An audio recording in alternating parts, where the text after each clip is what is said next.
চোখের পানি দিলে তোমার ভালো লাগবে। ওয়ালা তানজুর ইলা মান হুয়া আ'লা মিনকা, তোমার চেয়ে যে ভালো পজিশনে আছে ওর দিকে তাকিও না, যে খারাপ অবস্থানে আছে ওর দিকে তাকাও। তুমি তোমার অবস্থানে থেকে খুশি নও, কিন্তু অনেকে আছে তোমার অবস্থানে পৌঁছার জন্য সে লড়াই করে যাচ্ছে আর সংগ্রাম চালিয়ে যাচ্ছে।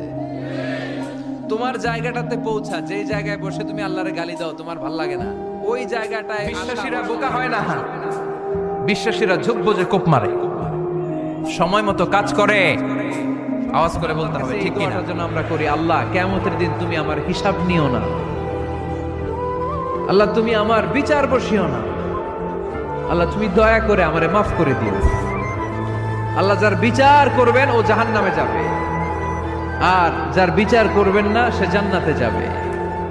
আল্লাহ যদি বিচার করে আর পাই টু পাই হিসাব নেয়, নামাজ পড়লি না কেন, রোজা রাখলি না কেন, মিথ্যা বললি কেন, খাদ্যে ভেজাল দিলি কেন, মাছে ফরমালিন দিলি কেন, যৌতুক খাইলি কেন, ঘুষ খাইলি কেন, উল্টাপাল্টা করলি কেন, জিনা করলি কেন, একটার পর একটা প্রশ্ন বানে যদি সেই ভয়ঙ্কর দিনে আল্লাহ আমাদেরকে জর্জরিত করে, আমাদের কোনো উত্তর আছে?